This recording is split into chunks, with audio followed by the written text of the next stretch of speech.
Welcome to the Jack Kornfield Heart Wisdom Hour. We are delighted to share with you Jack's innate common sense wisdom and his clear, open heart. If you are interested in supporting Jack's podcast, go to BeHereNowNetwork.com/Jack. So we talked about each of us speaking for 10, 15 minutes or something, and then see where it goes. Some kind of dialogue, storytelling, disagreements if we're lucky, whatever. And it's also true that just about now, we each have new books that have come out. Frank's 5 Invitations, and Jack's No Time Like the Present. This one's really good. Have you read it? I read excerpts. Yeah, right. That's what they say. You leaf through it. There's good stuff you missed in there. Yeah. Anyway. Gotta get myself a copy of that. Yeah. And it turns out, when I look at them, it's not that we're going to do book reading. We're going to do some teaching. But one of the things that strikes me in looking at both these books, and I love your book, by the way. I think it's really quite a magnificent book. Thank you. Congratulations. It's very cool. Is that there's a very similar message in both books. Frank can talk about his own, but the subtitle, Discovering What Death Can Teach Us About Living Fully, and what does it mean to live a full life. And No Time Like the Present, the subtitle is Finding Freedom, Joy, Love Right Where You Are. And I started by talking about how we can have a vision and an understandable one of spiritual life as a development, and you learn different practices and trainings, and you become more present and kinder and more insightful and wiser and so forth. But often in that model, there's something out in the future that if you do it right, you'll get to, and then you'll be a wise or a good or whatever enlightened vision you have of a person. And so it's always something ahead. And what I say in this book, especially after all these years of teaching, is that there's another perspective which is called starting with the fruit, or starting with the result, living the fruit, in which you don't have to wait to be free. That actually what's also true for us, yes, these trainings are enormously helpful, but in any moment we can be truly present, we can be loving, we can be free, and that no one can take that from us. That's our birthright, that is our true nature. They can put your body in prison, but no one can imprison your spirit. And so there's some kind of commonality in the themes of these. And yes, there's understanding and insight. We call this insight meditation, as you quiet the mind and open the heart, and you get to experience the unbearable beauty of life, and you also get the ocean of tears. The war, the racism, the problems with the climate, all kinds of things like that. And they can't be separated. The problem is when you open, you get it all, as said before the break. And that's part of what it means to be a genuine human being, or a wise or a loving human being. Sometimes to grow your capacity to be present for this human incarnation in its mystery, in an open-hearted way.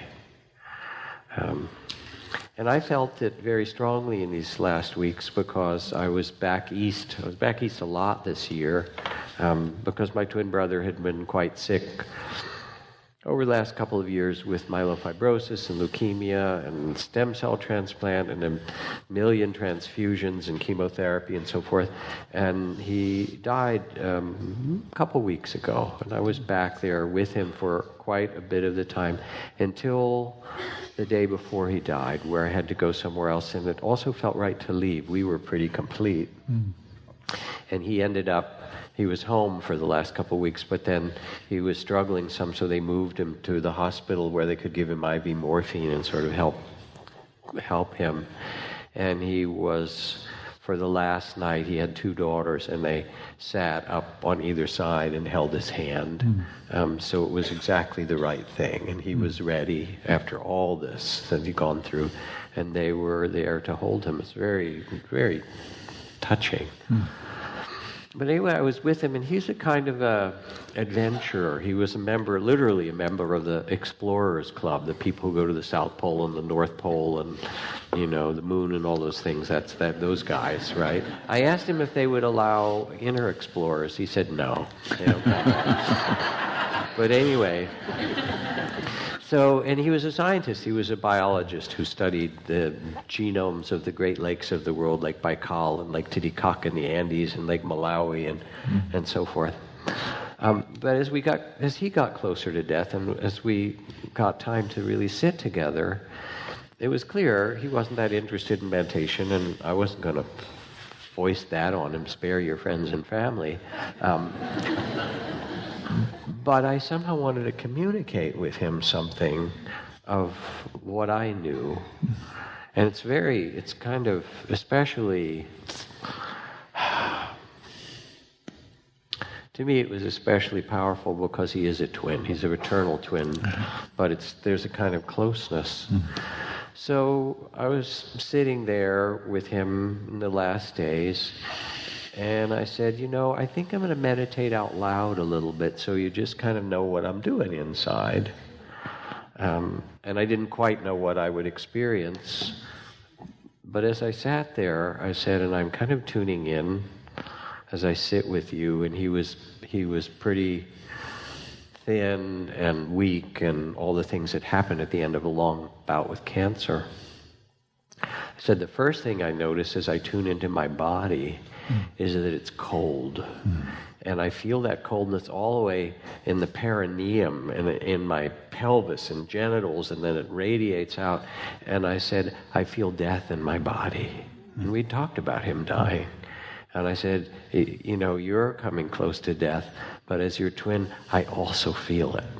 And I can feel with it the coldness. I can feel contraction, fear, resistance, all those kind of things that can accompany the body, which doesn't really want to die.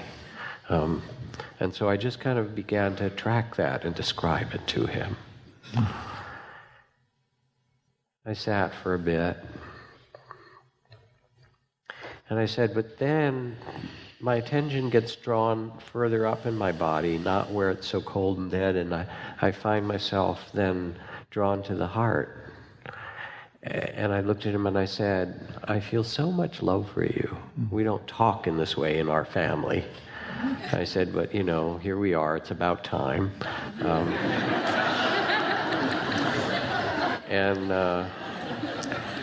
And there was a kind of tenderness in it, and if you've sat with people who are dying, especially those that are close to you, at some point you get to look in their eyes. And there's things that you can't even say in words that are so tender, and you feel the loss, like, I'm never going to see this person again in this way. So it's both heartbreak, but also this beautiful, deep kind of love or communion.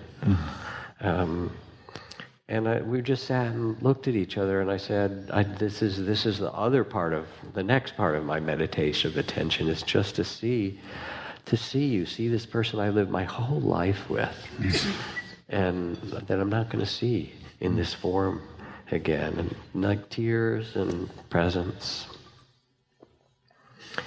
And we sat that way for a bit. And I said, and now my attention is opening up, as it does in meditation, and I feel a sense of space and vastness, of just awareness itself, like the sky, which isn't limited to my body or your body, but it's really what we are. We are awareness. What do you think was born into that body of yours, by the way, in the womb? You think you're only made of, hamburgers or oatmeal or whatever it is that you grew up on? I mean, you're something more than that. The spirit came into this life, and it will leave. And I said, and now I'm experiencing as if I can look at you and see our whole life pass. There we were in the womb together, these little embryos and these little babies that got born, and there we were together in the crib. I actually had a dream a few days after he died, that he was next to me in bed, and it was like being back in the womb or in the crib or something. It was very comforting. He said he's okay, which I was glad about.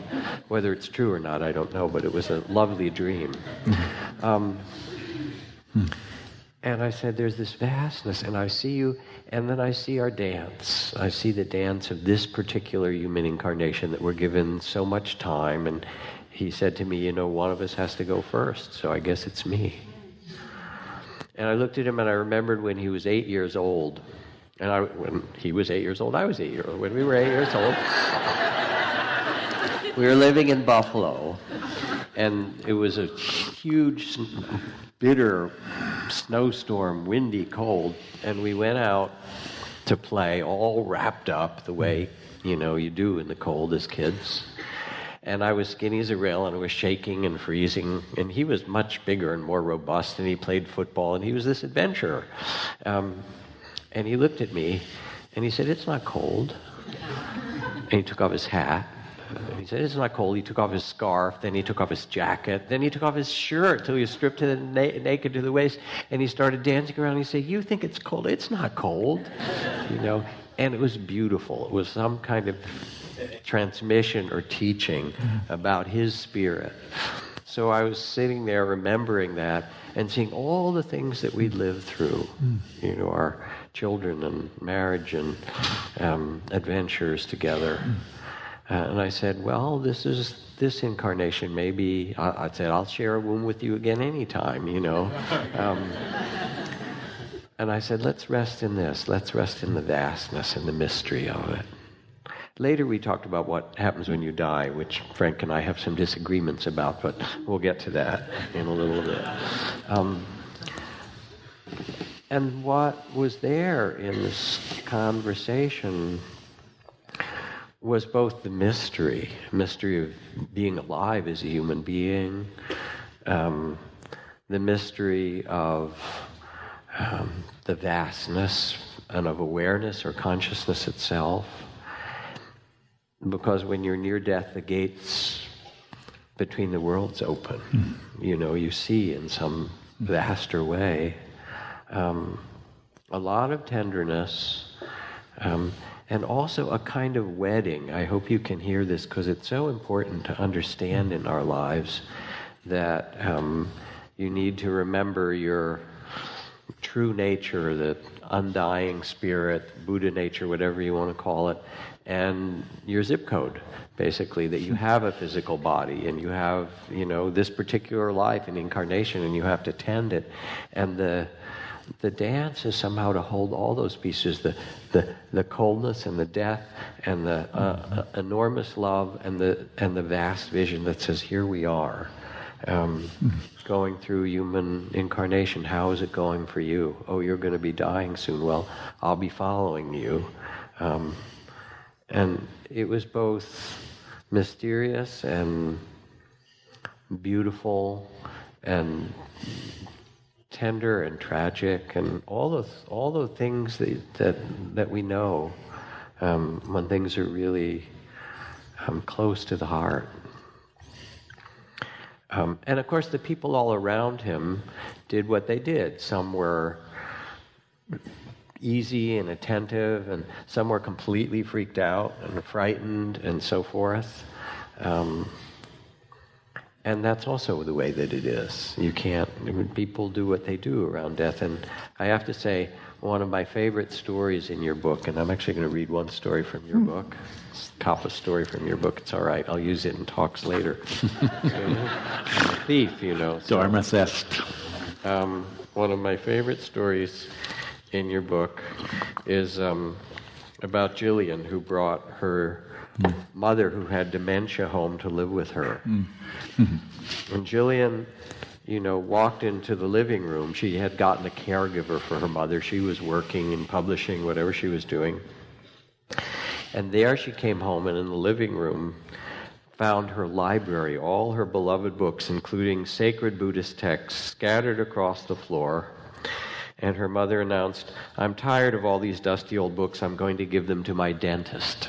All right, so you get a little sense of the dementia there. And Jillian was momentarily trapped by her anger. She scolded the attendant, "How could you let this happen?" You know, all that. And the attendant, who wasn't caught up in that drama, said, "Ma'am, today I pack the books up, and tomorrow I will unpack them. And if this gives a sense of control to a woman who's lost so much, well then, it's okay with me. It doesn't matter so much. I just like being with her."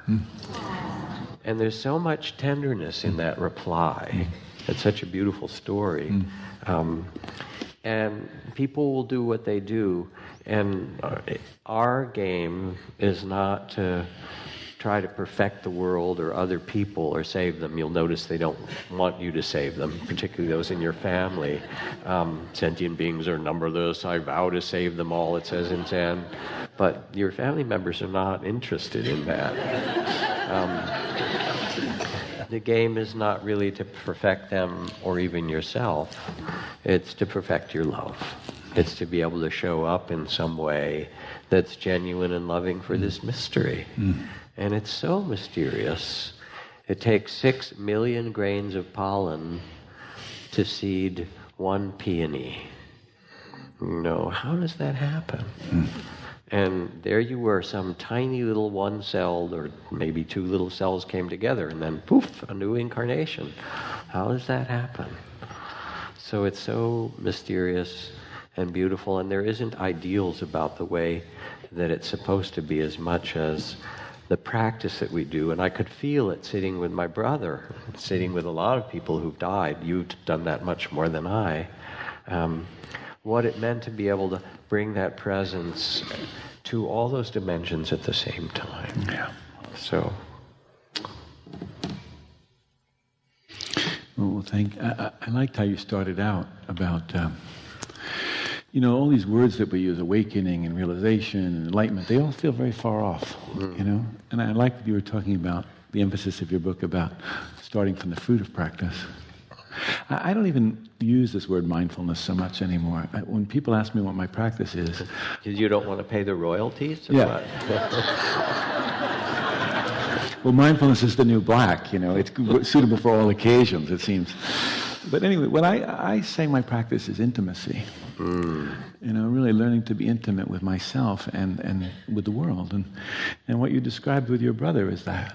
It was a beautiful attunement to yourself, but also to him. And this intimacy was really expressed so beautifully by you. I thought that was lovely. Life and death are intimate. They're a package deal. You can't pull them apart.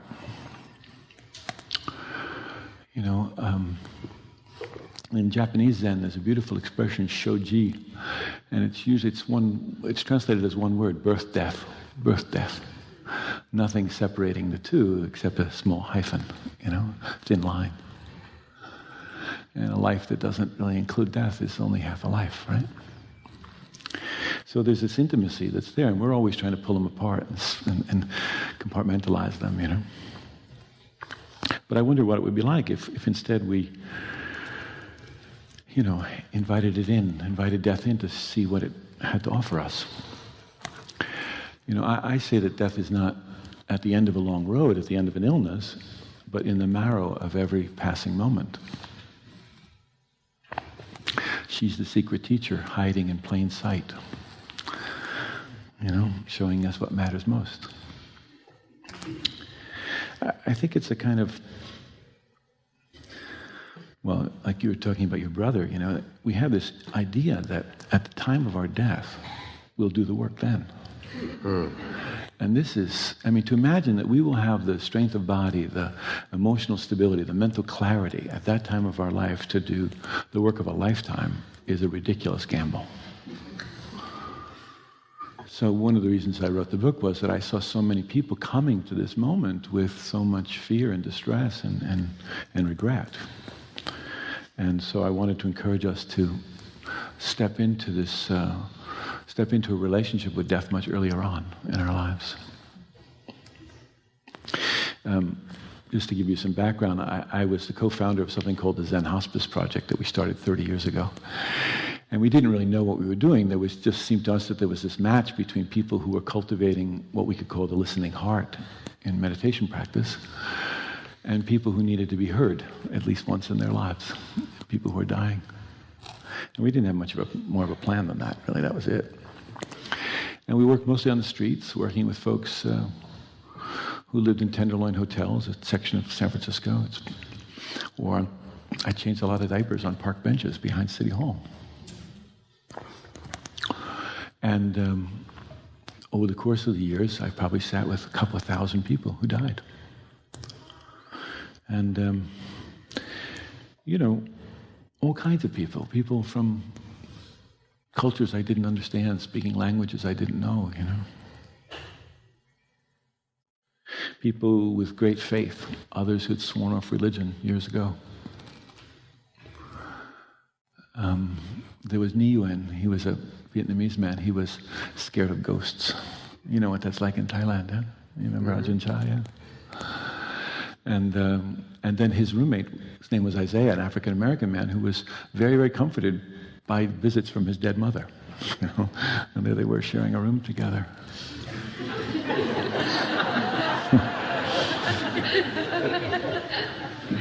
There was people who had intact families and good health insurance and all of that, and there were people who lived on the margins of society, or people who were clear as bells, other people who couldn't remember their own name. There was a man I knew who had contracted the HIV virus from a blood transfusion. But the year before, he had disowned his gay son, who was diagnosed with HIV. And now they were in twin beds in the same room, being cared for by Agnes, the husband's wife and the son's mother. And there was Alex, I remember, who he got so confused one night, he climbed out onto his fire escape and froze to death. And some of them were really, open and blossomed and discovered a kindness that they'd always wanted their whole lives, and other people turned toward the wall in withdrawal and depression, and they never came back again. And all of them were my teachers. Really, they're my teachers. They're anything I have of value to offer came from them. In fact, a few years ago, I was teaching a retreat for docs and nurses on compassion, and in the middle of it, I had a heart attack. Yeah. And I went through this surgery and all of that. You remember that? But what was interesting was that for the months after the surgery, almost every night I had dreams of the people I'd taken care of. And they would come to me in the dreams, and sometimes they would just sit with me, and other times they'd give me advice, or sometimes they'd say thank you. But it was really a clear lesson about how the relationship continues even after someone has died. Yeah. Maybe especially so when it's our twin.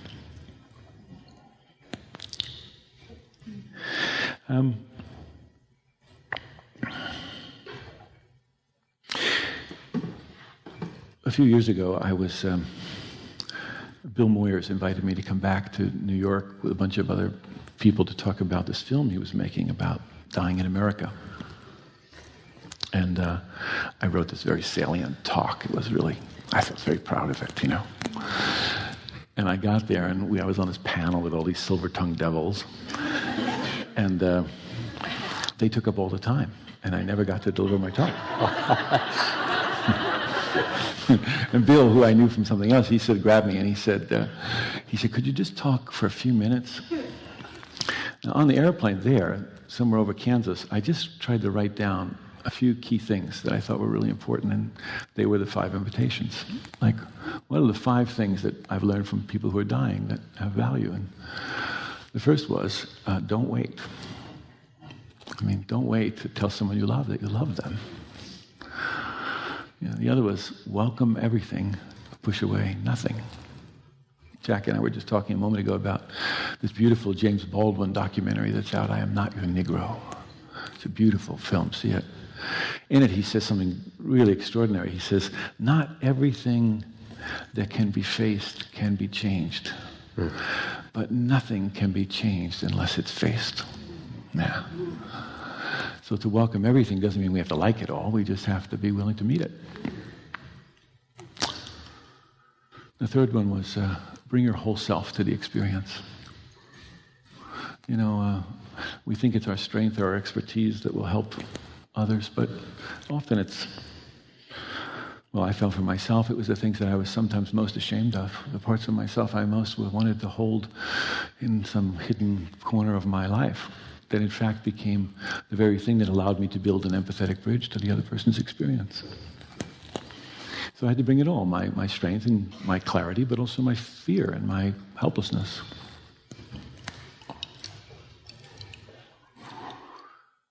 And then I said, find a place of rest in the middle of things. That was the fourth one. Find a place of rest in the middle of things. We think we'll find rest when we go on retreats or vacation or when our list gets checked off. But my list never gets checked off. So I have to find a way of resting right in the middle of what I'm doing, and that's what this practice is all about, helping us to find a place of rest right here, right now. And then the last one was cultivate don't know mind. I felt important to put something Zen-like in this list. I remember my son saying to me, "What the hell does that mean, Dad?" But to cultivate a don't know mind is to cultivate a mind of wonder, of curiosity, of openness, right? Of receptivity, readiness. It's not to encourage ignorance. Ignorance isn't just not knowing. Ignorance is misperception. I know something, but it's the wrong thing, and I believe it really strongly. So those were the 5 invitations. But I found that these were my guides for many years in working with folks who are dying, but then I thought, well, they have a relevance for all of us in living a life of integrity and meaning and love. Yeah. So I feel very grateful that people let me come up close and personal with death. They really showed me how to live by doing that. And I feel very, very grateful to all my teachers, 2,000 of them that I had. Yeah. So, yeah, that's a little something we can start out with. But let's visit a little bit and sort of see what else we want to chat about. Yeah, there are a couple of things.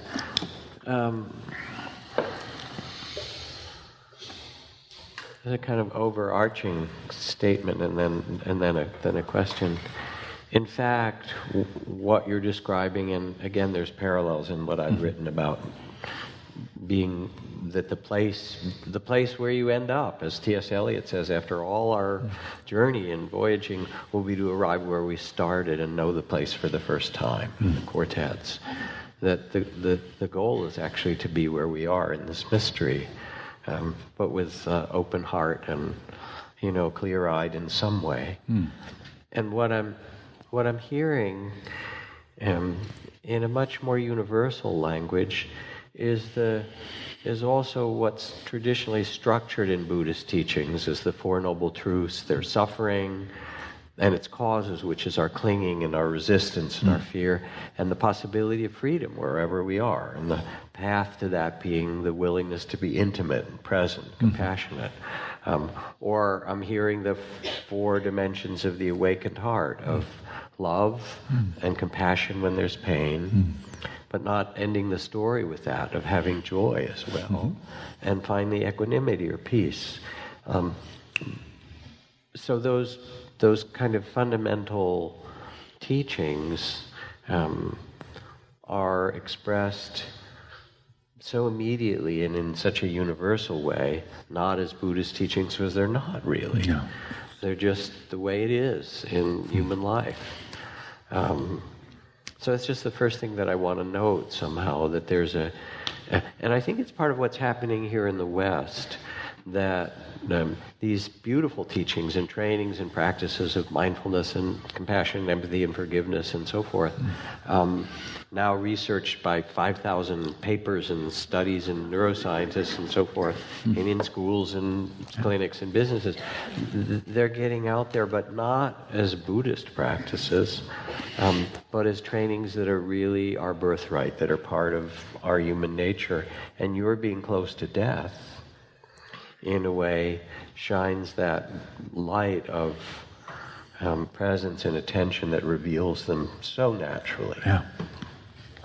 So that's one just comment to make. And then I want to ask a question, and that is about not being idealistic and about flunking the course, basically, because I have. Yeah, me too.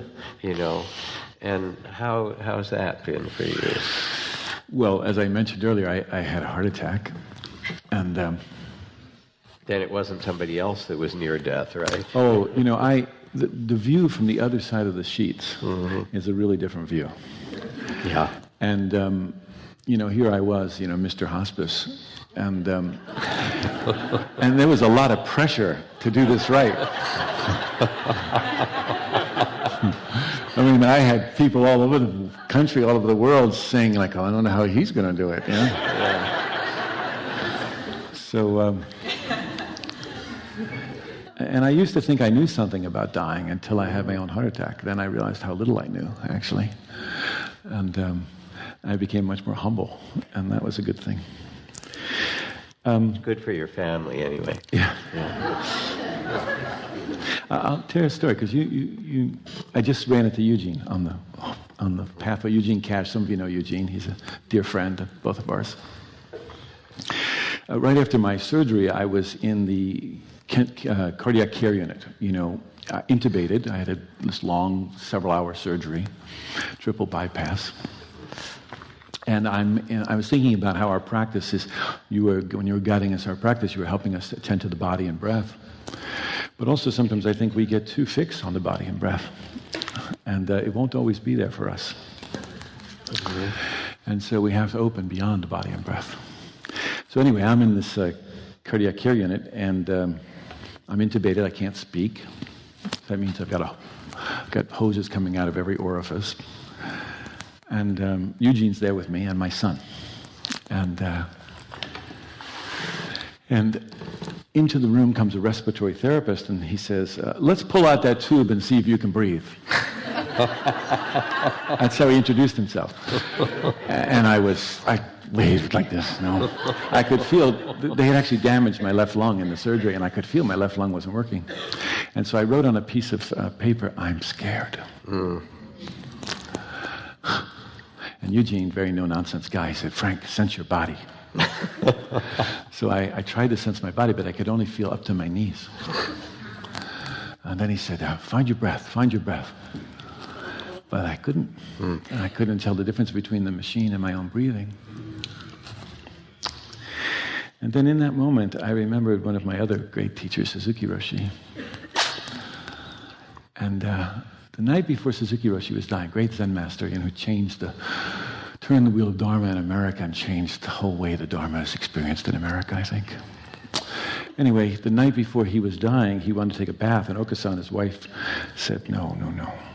But he insisted, and so Otohiro, his son, picked up his father, Suzuki Roshi, the great Zen master, and carried him to the tub. And he started to lower him into the warm bath water, and as he did, Suzuki Roshi became terrified.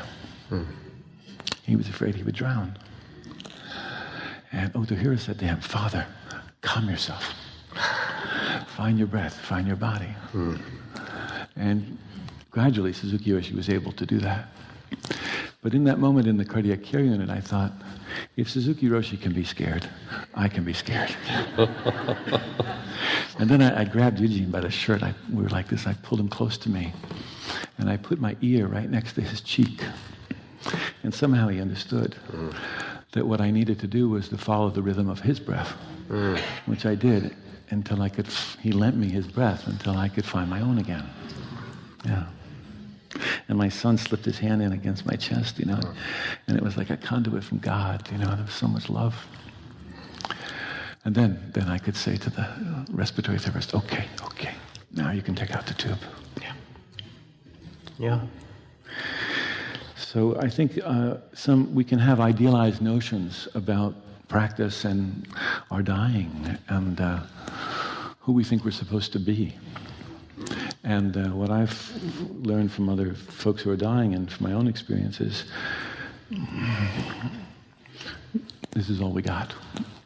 This is who we are. Not just this, as Jack said, not just this sinew and bones, but this is who we are. And this is what we have to rely on. And we can keep discovering greater and greater dimensions of ourselves that become increasingly more reliable. Yeah. I had, about 6 or 7 years ago, I was teaching in front of a big group of people.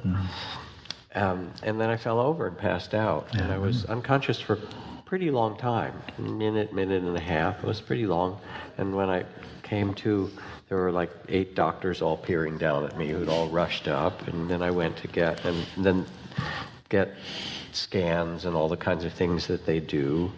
Of course, the next day I had something similar happen, and then I started to get pretty serious tremors. I still have a bit of a tremor, but and numbness and tingling and cold in my body along with all these tremors. And I went to see, after some tests, this doctor, and I was misdiagnosed. And he said, well, you have this thing sort of like ALS, something.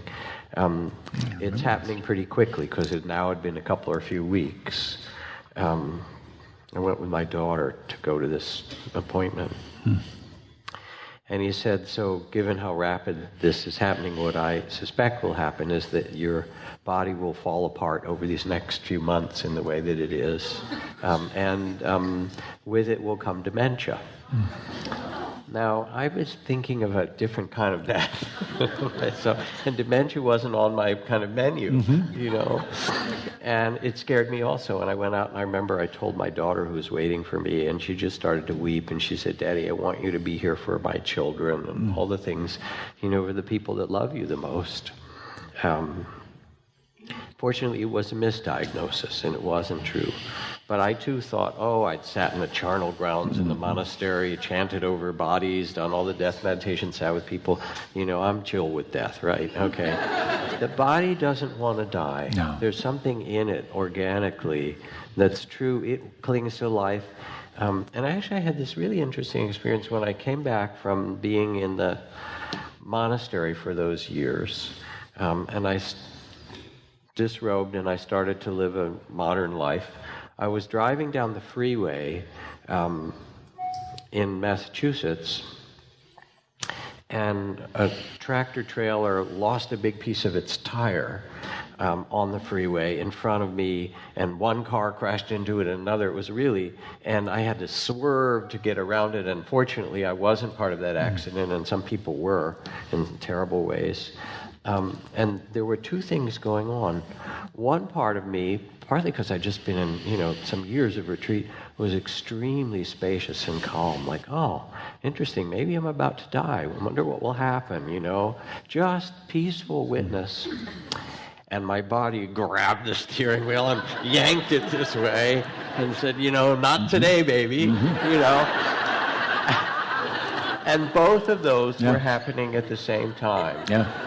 I talked to Ramdas about it. He said, I flunked the course a lot of times. He said, but now, But this is part of the reality of being human, that our body has a certain life and it needs to be respected. Our heart and our love has a certain life that needs to be respected. And then with that, as you sit and quiet the mind, open the heart, there's also a sense of something bigger and more mysterious that is who you really are, that you're part of this vastness.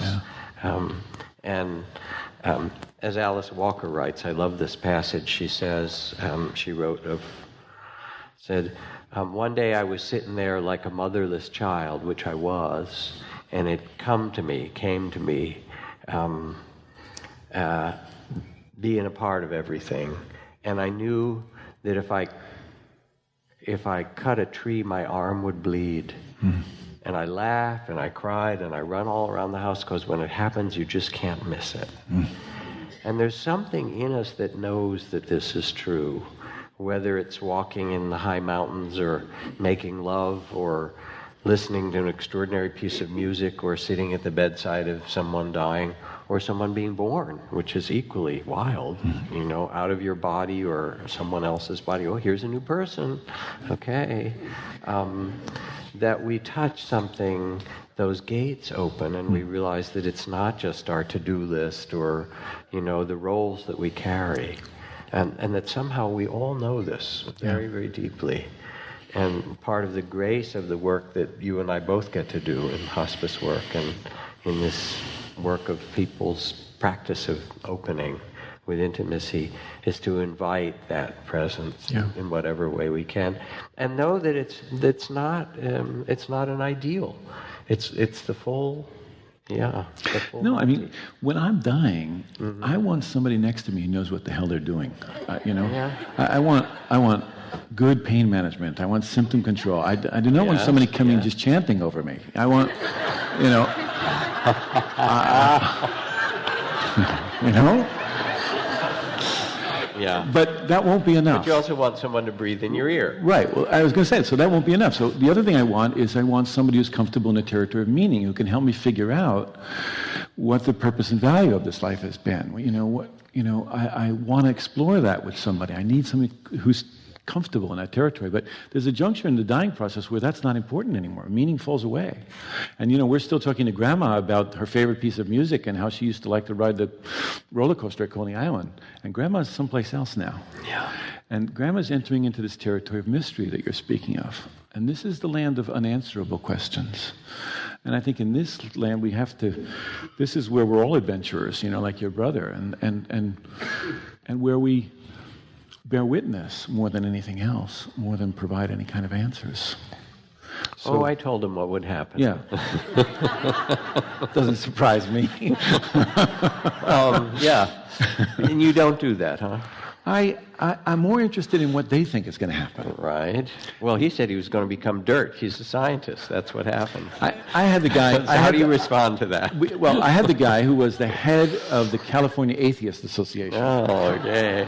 Come to die with us at Zen Hospice. I was very proud that he felt we weren't going to push any dogma on him. And I asked him, I said, so I asked everybody, what do you think is going to happen after you die? And everybody's got a story. We all have a story. Yeah. And that story is shaping the way in which we die, and I think also the way in which we live our lives. So this guy, I said, so what's going to happen after you die, you know? He said, nothing.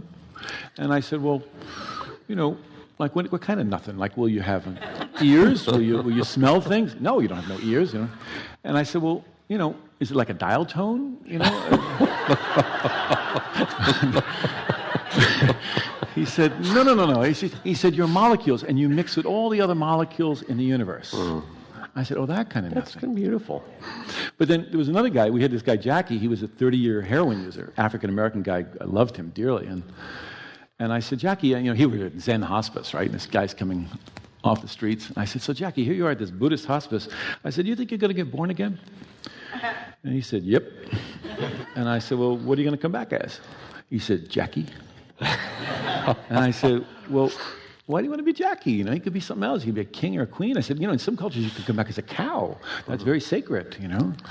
And he said, I'm not coming back as no goddamn cow. He said, I'm coming back as Jackie. I said, how come? He said, because next time I'm going to get it right. And now we're having a different conversation. So if I said to him, this is what's going to happen, we wouldn't have that conversation. Yeah. So I don't know. I mean, I got my own views and beliefs, but... You do? Yeah. Yeah, but I don't hold on to them too tightly, you know. There was a woman, this wonderful Christian scientist, 90 years old, ready for dying. I mean, she just said to me, I just want to put my head down in the lap of Jesus. And then her granddaughter came to visit her, and she said, Grandma, I read a book. I was at this spiritual center, this place in Woodacre. I got this book. And she said, you don't have to worry, because when you die, everybody who's died before you will be there to meet you. And Grandma became terrified. the ex-husband and Exactly. the abusive grandfather. It was her husband, Edgar, who had been beating her most of her life, and he had died 5 years before. And the idea of spending eternity with Edgar was not very appealing. So what I'm can't divorce your ex, huh? It's too hard. So I'm just saying that I don't impose my idea. I explore with people, I inquire with them and see what it is that their story is. And then we see whether or not that's a helpful story or not. Yeah. I appreciate that a lot, and on occasion I tell people what's going to happen. I kind of do too. And I did with my brother, but I said, you're a scientist, right? Scientists do experiments. They have a hypothesis, they are open-minded, and they learn from it. So you think you're just going to turn into dirt. And I said, it might be so. I said, but it's also possible, based on, here's some of the potential data for you to consider. First of all, the majority of both people around the world and cultures understand that you're not limited to your body. And that's a belief across cultures. I said, my own experience, I've had out-of-the-body experiences in meditation and learned to do that. I've sat with people who are dying and they're close to dying and they go out of their body and they see light, or they become light and they come back and they describe it. There's all the near-death literature. I've led all kinds of past life regressions, and I've done it in Asia and in Europe and so forth. And people who believe or don't believe, it doesn't matter. If you have a group of 30 or 40 people and you do this past life regression, half of them or more remember some past life, and it's not like Cleopatra. It's more like being a foot soldier, in Crimea, or being a farmer somewhere in South America at some time long ago, in Peru or something. But the people who have those experiences are not necessarily the ones that believe in them.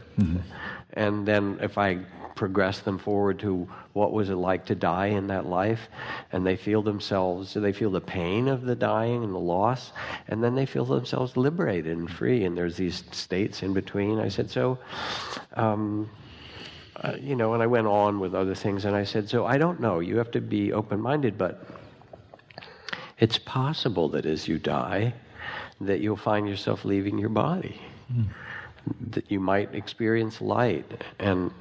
And he was also an amateur Egyptologist, so I decided to read him from the Egyptian Book of the Dead, because that was his language. He didn't want the Tibetans.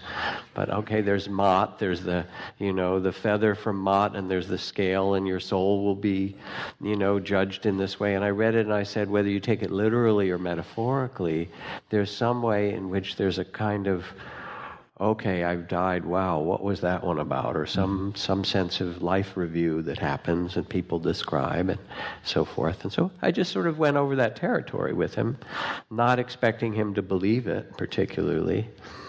But I did say, if it happens, remember, I told you so.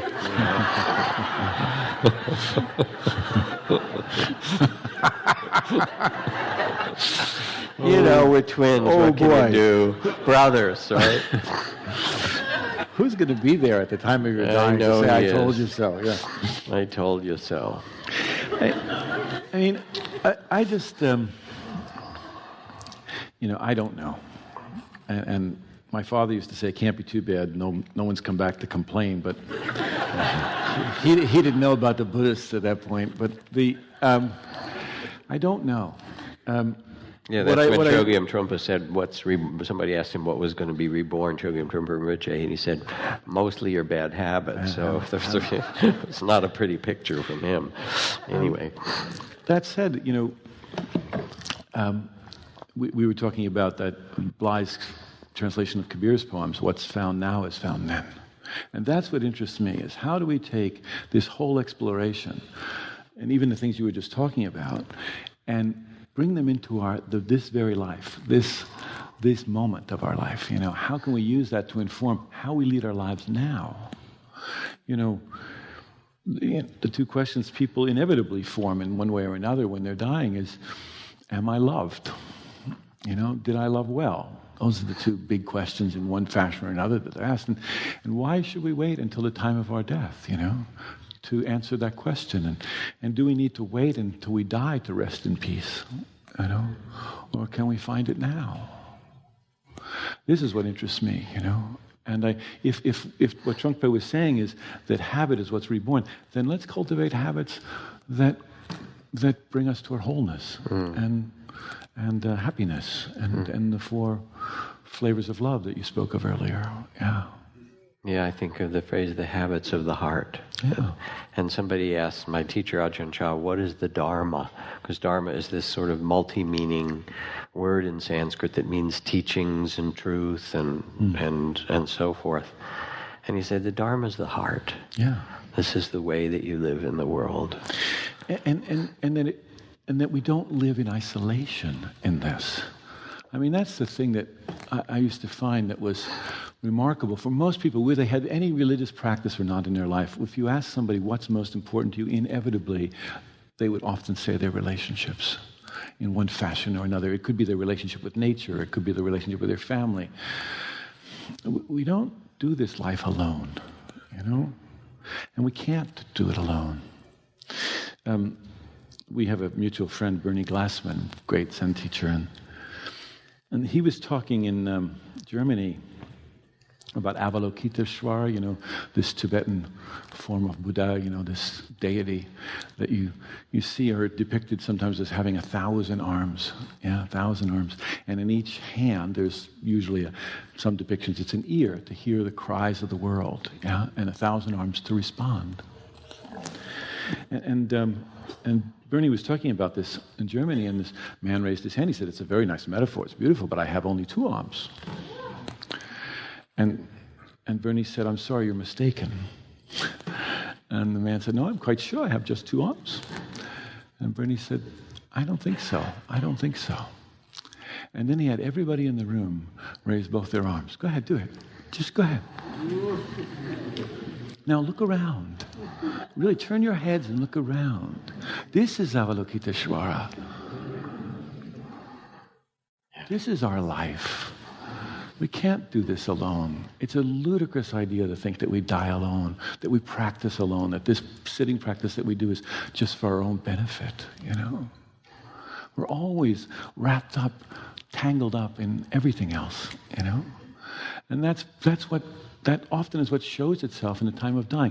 Ordinary people like you and I, who many people have no spiritual practice, regularly find themselves, as you're describing to your brother, feeling a kind of expansiveness, becoming something more than the small separate self they had taken themselves to be. And that to really trust that in the dying process, particularly the process that comes with long-term illness, it's conducive to this, it's helpful to this. That it's a process of stripping away, that the ways in which we've defined ourselves are either stripped away by illness or gracefully given up, but they all go. They all go. And then we find often something much more fundamental, much more reliable than all of our constructions. When I write in this new book about the different dimensions of freedom, and I talk about the freedom to love, the freedom to forgive, the freedom to start over, the freedom to be yourself, and also the freedom beyond yourself, all the different dimensions of freedom. It's also true, as you're saying, that, and as Martin Luther King would say, that my freedom is bound up in your freedom, that we can't separate them.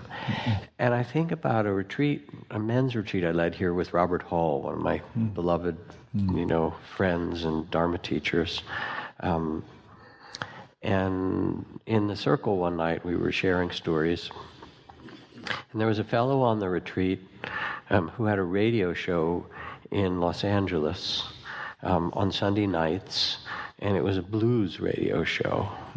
I don't know, maybe KPFK or one of those stations. And he said he had a big following of people who were in prison. Lots of incarcerated people like to listen to that show. And one day he got a letter from somebody who was, a lifer, long-term in prison, saying would he play some early blues masters like Blind Lemon Jefferson and Muddy Waters and Mississippi John Hurt and some of the classics. And then the letter was signed, John Huntsman or whatever his name was. So a couple of Sundays later, he said, I received a letter from this gentleman, John Huntsman, who's obviously an aficionado of the blues and knows who the great masters are, John Huntsman. And I'm pleased to be able to play these next pieces for you, next songs. And then a couple of weeks later, he said he got a letter from John Huntsman that said he was so grateful for the show, and he said, that's the first time in my life I can remember hearing my name said with respect. Beautiful. And so there's something, I've seen it in working with gang kids, and I know you know it at the bedside. It doesn't take forever. It takes a moment to see somebody with the eyes of love and with that vastness, and to see the dignity and inviolable spirit that was born in them, to see something, with that kind of respect, to see the Buddha nature really in each person. And that kind of intimacy can change everything, even in a moment.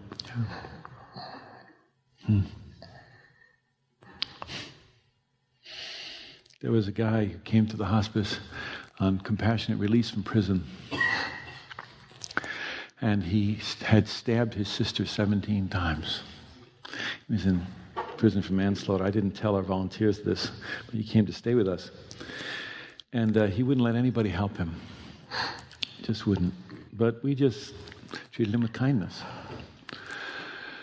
And one day we were in the backyard smoking cigarettes, and he said, I let the girls help me today. The girls were the nurses. And I said, well, what'd you let them do?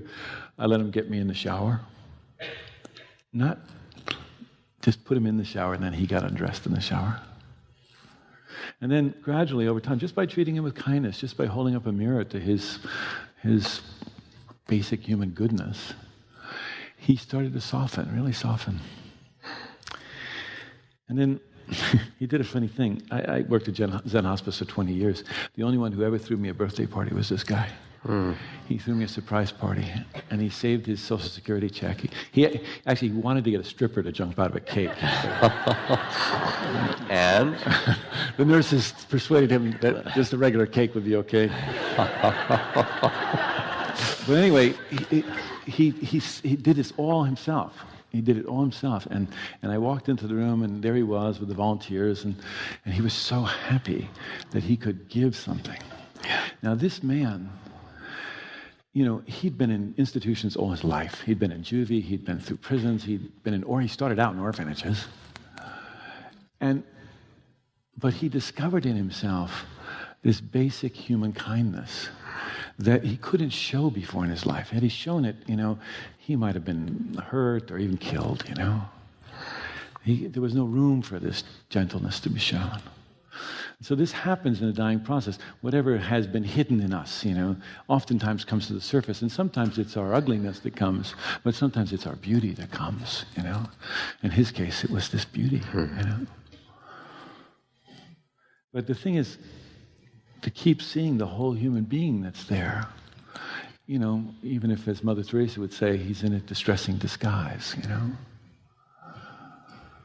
To see the whole human being. No matter what they are. I mean, these days we were talking about people with confusion, and a lot of our parents. The Alzheimer's epidemic is massive. We are totally unprepared. 1 in 10 of us at 65 or over are going to have Alzheimer's. 32% of us over 80 are going to have Alzheimer's, and the numbers are growing fast. It's dwarfed the AIDS epidemic. But there's a whole human being there. My Aunt Mimi. She had Alzheimer's, and I would go to see her, and she couldn't remember who I was.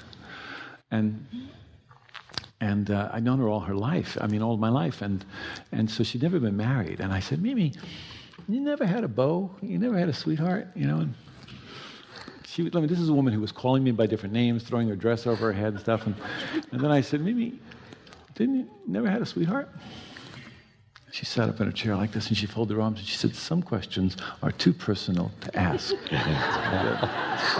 And I really got it. I really respected her because there's a whole human being there. Even if they can't speak back to us in a language that we understand, and so we get confused. That's what happens for us. When we're around other people, we get confused. When other people are confused. But there's always a whole human being there, and we can always hold a mirror to the wholeness in them. Yeah, and if we're companioning someone who's sick or someone in our family who might be dying, that's the most important thing.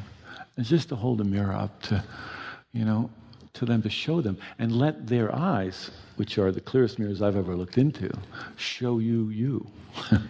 Show you yourself. I've never looked into a mirror that's clearer than the eyes of someone who's dying. They've shown me all my holding and my, resistance and all of it. And also they showed me something else. They showed me this kind of what I call undying love, That's there too. But I don't have a fixed, I'm not romantic about dying. I'm not. It's the hardest work we will ever do. And it's beautiful and it's horrible and as Jack said, it's tragic and it's transformative. But most of all, it's ordinary. It's normal. All of us will go through this, Nobody gets out alive, So,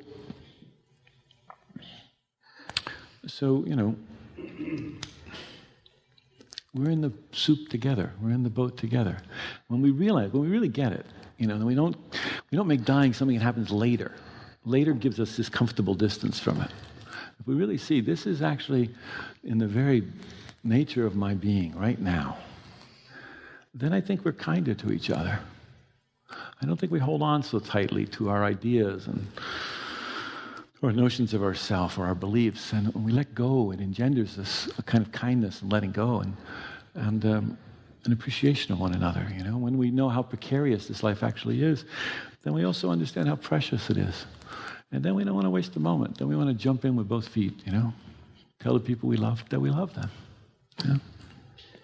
When you talk about Alzheimer's, I remember that story in our dear friend Rachel Remen, who you're about to teach with, in her first book about a physician whose father had Alzheimer's and severely enough that for at least 5 or 6 years, the man was unable to speak at all. He gradually lost comprehension, but then he lost his language.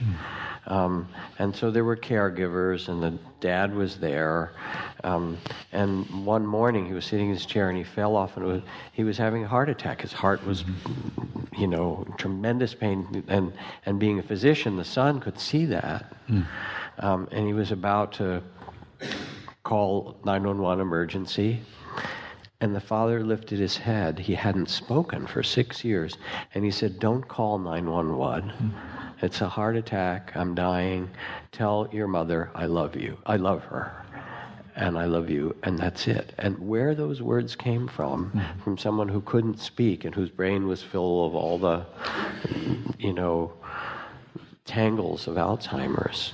Because we're not just this body. Right. We are not. Nor are we just this, it's interesting with Alzheimer's because, when people have a difficult time articulating their experience, we often think that there's nobody home. We're really identified with our brains. We're not so identified with our spleens, If our spleens don't work, it's okay. But if our brain doesn't work, then we think we're not there. And it's just such a small story to live in. Such a small story. We are so much more than that. And it becomes so clear and evident in the dying process. Ordinary people, regular people who had no spiritual practice in their life, regularly discover in themselves the resources, the compassion, the capacity to meet the impossible in extraordinary ways. And this is really, I thank you for what you're saying, sort of winding up. It's both the gift of what you've written and of all your life work at Zen Center Hospice and so forth. And it's also the gift of the practice that we do together, that we share. Whether you use the word mindfulness or not, or use intimacy. As Zen Master Dogen said, to become enlightened is to become intimate with life. So I want to read you a story in your honor as a way to close, unless there's something else you want to add before I do.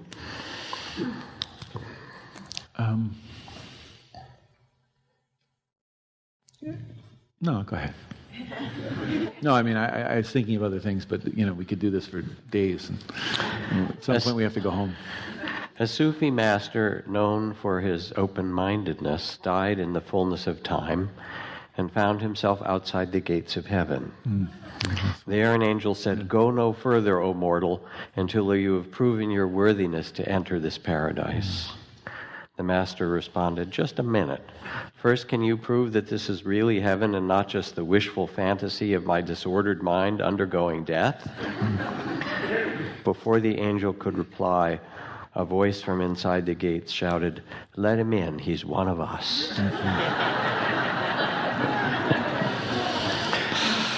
I have one more story. Yeah, you do have something. Okay.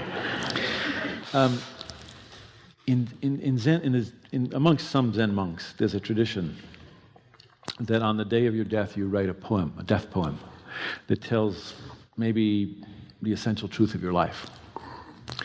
And if you don't die that day, it doesn't count. You have to write a new one. But anyway, I was in the hospice one day reading this book of death poems, and there was with me a woman who had lived on the margins of society. And she asked me about what I was reading, and I told her, and she said, "I want to write one of those." And I said, "Okay, good, you should do that." And so she said, "Well, what's the form?" I said, "Don't worry, just write it." This is a woman we would have passed by on the street. Anyway, some hours later, she called me up to her room. She came upstairs. She said, "Frank, I've written my death poem, and when I die, I want you to pin it to my clothing, and I want to be cremated with it." I said, "Okay, we can do that." And she said, "But I want you to learn it by heart." She didn't say memorize it. She said, "I want you to learn it by heart." And she said, "I want to know that it lives in your soul." I feel so lucky I have these people in my life. You want to hear a poem? She said, "Don't just stand there with your hair turning gray. Soon enough, the seas will sink your little island. So while there is still the illusion of time, set out for some other shore. No sense packing a bag. You won't be able to lift it into your boat. Give away all of your collections. Take only new seeds and an old stick. Send out some prayers on the wind before you sail. Don't be afraid. Someone knows you're coming. An extra fish has been salted. Don't just stand there with your hair turning gray. Soon enough, the seas will sink your little island. So while there is still the illusion of time," that's a great line, "set out for some other shore." In other words, practice now. Oh, man, no sense packing a bag. You won't be able to lift it into your boat. Nobody who I was dying with ever said, "I wished I'd gotten that second Mercedes." She said, "Take only new seeds and an old stick." You know that image of farmers or gardeners putting a stick in the ground and then a seed, a stick in the ground and a seed? It means it's not a full stop. Then she says, "Send out some prayers on the wind before you sail." In other words, don't think you can do this by yourself. Get some help. But don't be afraid. In her view, someone knows you're coming. An extra fish has been salted. That was her death poem. Her name was Sono. And thank you, Sono. I appreciate your honoring me with that poem. Thank you, my friend.